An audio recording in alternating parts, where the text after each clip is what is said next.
Hello everyone, I'm gonna talk about 7 small ways to practice slow living. We are in a constant state of busyness in today's world. We never shut off, anxiety is through the roof for a large portion of society, and we just can't seem to slow down.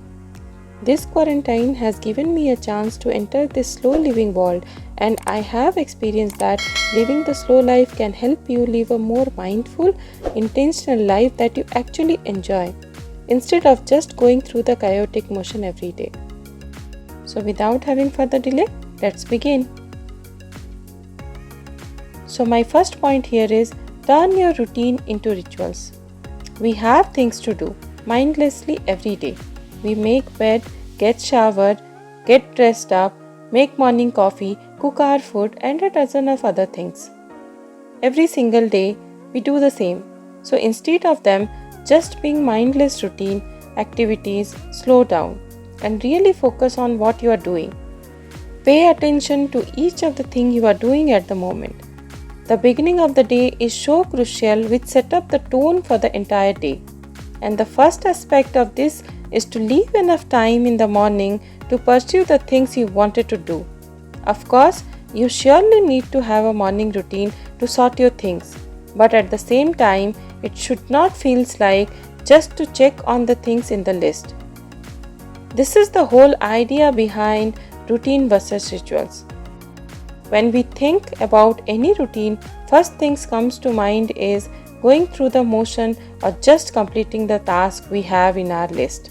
In contrast, rituals concentrate on intentionality, mindfulness, and intention associated with everything you do. How wonderful the coffee smells before you even pour a cup, the sound of the door makes when you open it in the morning. Anything you do on a routine basis can certainly become a ritual. You only need to slow down and mindfully do whatever it is you are doing. Even one of your morning or nighttime routine done mindfully can change the whole rhythm of your day.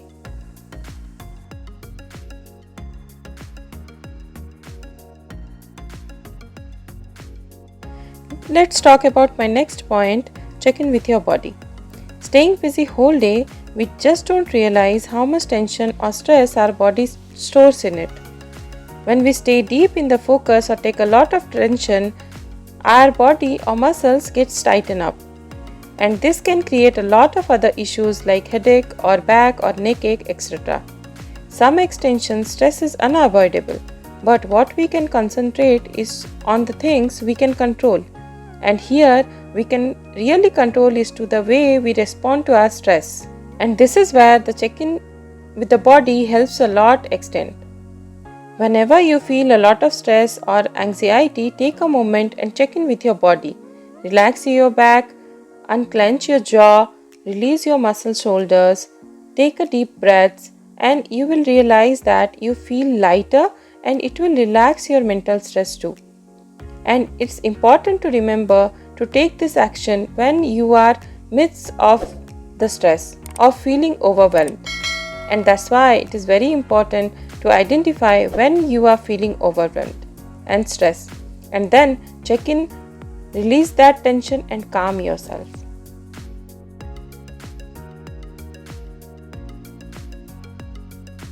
Most of the time we just rush on the things and jump from one task to another while eating or watching TV, or finish something faster to rush to a meeting. But what I experienced is taking some time to enjoy those small things, like just simply sitting down at your meal and paying attention to what you are eating, makes a lot of difference to the whole scenario. The act of doing things, the taste of the food and the temperature. Focus on eating instead of scarfing down your food while watching TV. When we enjoy those little things around, our whole happiness will increase exponentially.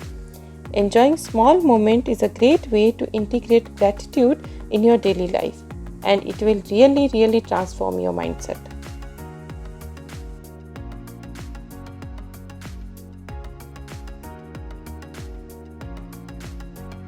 We are available all the time. We are available 24/7 and we are distracted 24/7. It is not necessary to answer all phone calls, messages and emails at once. They can wait until the appropriate time unless something is really important. Connect with your phone for a certain amount of time a day. Check in with others and then simply keep it away. We don't lose anything if we don't answer at once, but we might lose out for sure if we interrupt our workflow on the task to answer somebody on something else. Also, I know we love to capture memories, especially in today's world, but the time we take to capture those memories takes away from the actually making the memories itself. Take a photo at the beginning to capture the moment and then let all of those distractions go. Be in the moment, nothing can capture the memory you are making in your mind. Allow it by being present in the moment instead of being distracted by creating a photo. Limit your screen time or digital time as much as possible and try to be in the present, whether it's daily digital life or even just taking pictures. Enjoy more to be in the present than staying distracted.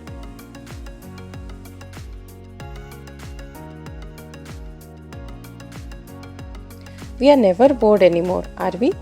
We find something to fill the time so we are not bored every single time. Boredom begins setting in. It's the whole connected thing that's the problem. But our creativity really blossoms when we are bored, and it allows our creativity to come out. So embrace the idea of boredom, limit your screen time, don't turn on the TV, sit for a moment, and I can guarantee you, your mind will think of something to do in no time that you actually enjoy.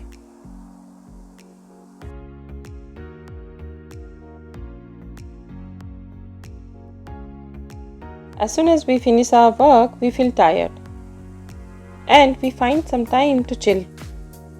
Instead of vegging in front of the TV or scrolling in social media or just mindlessly watching it, find a hobby. The hobby can be something simple, even reading a book, or do one better, or find a way to use your creativity. You can take up a croquet, learn to play an instrument, or make some time that food from scratch. I love to spend some time creating the graphics on my free time for my blogs, and it opens up a lot of ideas and possibility while I was making them.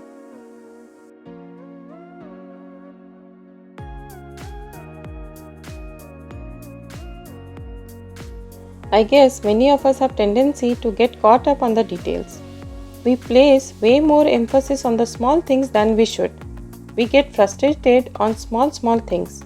But if we take a step back and realize what are the important or unimportant things we are doing.